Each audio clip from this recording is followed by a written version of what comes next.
So I played this Souls-like game called Eldest Souls. Yeah, I know, a very creative name indeed. I think I got this game in a humble bundle a few months ago and was very intrigued by the art style and the idea of a sort of top-down Souls-like game. However, I never touched it until 3 weeks ago, and in the end sadly felt quite a bit of disappointment. I'll tell you why in a minute. Let's start off with the positive sides of this game. The game looks fantastic. I really like the mood of the game. Also, bosses look really cool. They really make you go, wow! Except these two boring ass balls. The world does give you quite a bit of downtime after each boss. There are no enemies throughout this game, just bosses, and I'm a big fan of this because in Elden Ring I just run past everything I don't need to fight. While you traverse this empty dead world, you find certain items and you think, oh, but there's this elevator or blacksmith that needs this item, which makes it all feel connected. In short, the game world is pretty cool and well designed, but sadly, that's about it. Now let's talk about things I didn't really like. First of all, when traversing the game world, you still only have 3 stamina bars, which irritates the shit out of me. You dash 3 times, oh, now you have to wait until they're filled again. Wow, how fun. And you're slow as hell.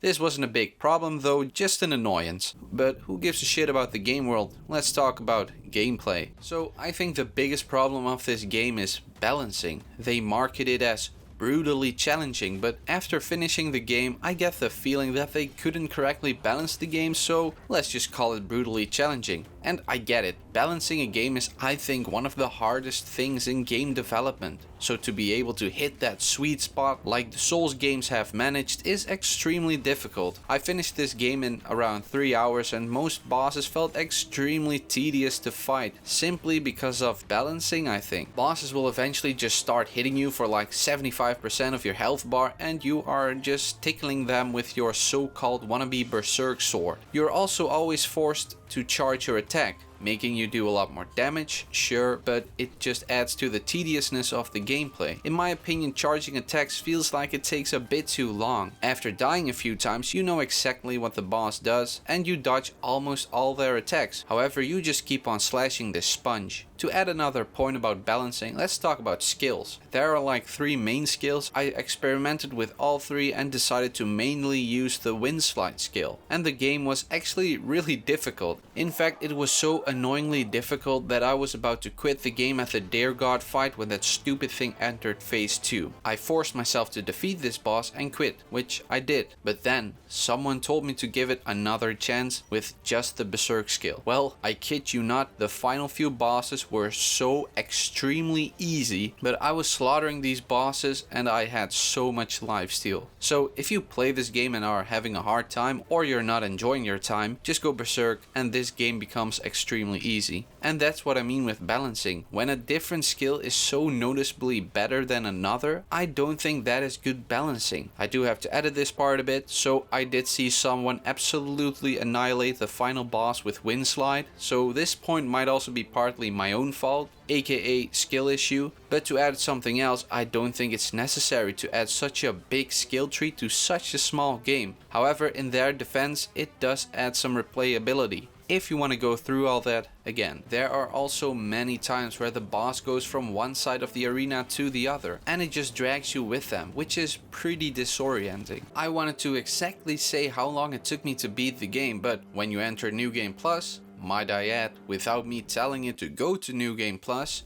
your time gets reset. So I just looked at my Steam hours, which is a bit longer than 3 hours. To be honest, it felt more like 8 hours. Oh, there's a story? Sorry, but I can't be bothered. It's kind of like Souls games where storytelling is kind of optional and the world tells the story, but what I do with Souls games is, oh, this looks interesting. Let's look online what the lore behind this is. And this game simply didn't make me curious. In the end, if you really want to play this game, I recommend buying it on sale. I wasn't a big fan of it, but I've seen people that absolutely adore it. The game is not really for me, and how I experienced it was more frustrating than fun. I'd finished the game once and skipped the free DLC and will probably never touch this game ever again. I might have missed some points, but I just want to make this a little video after finishing the game. Okay, that's it. Thanks for watching. If you enjoyed, watch another video, subscribe, like, comment. Yeah, bye.